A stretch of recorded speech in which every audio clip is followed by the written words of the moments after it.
Des mots qui font plus mal que les coups. Les mots ont un pouvoir immense. Ils peuvent construire, mais aussi briser une âme.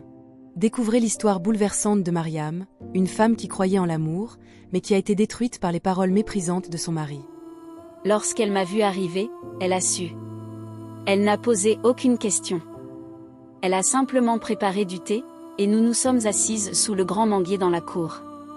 Au début, les mots refusaient de sortir. Mais sous son regard sage et bienveillant, mon silence s'est brisé. Je lui ai raconté les mots de Moussa, les moqueries, le vide en moi.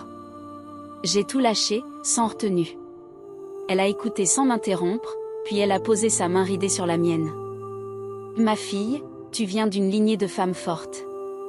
Tu as oublié ta valeur, mais elle est toujours en toi. Elle m'a raconté l'histoire de Ndiaye, notre ancêtre. Une femme méprisée par son mari, mais qui avait trouvé sa force à travers les champs et l'artisanat.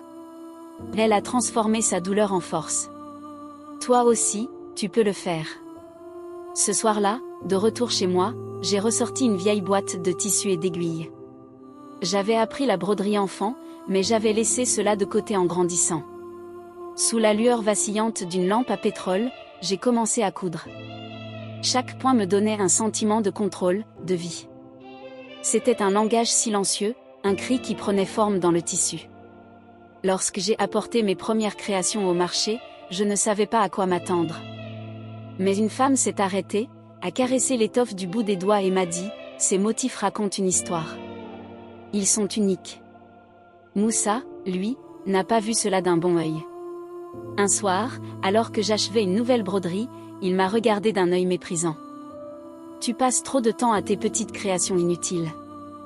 Tu oublies que ton rôle est de t'occuper de la maison. » Cette fois, je ne suis pas restée silencieuse. Je l'ai regardé droit dans les yeux. Ces créations ne sont pas inutiles. Elles me redonnent vie. Il n'a rien répondu, surpris.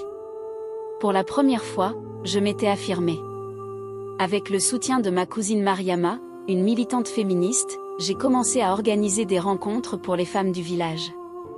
Nous nous réunissions dans la cour de Fatou, à l'abri des regards. Là, nous parlions de nos souffrances, de nos rêves oubliés. Un jour, Salimata, une voisine, a confié « J'adorais chanter, mais mon mari me l'a interdit. Je me suis tue pendant 20 ans. » Ce soir-là, j'ai composé un chant, inspiré de toutes nos voix brisées. Lors de la fête du village, vêtue d'un boubou brodé par mes soins, je suis montée sur scène. Ma voix tremblait au début, puis elle s'est affirmée.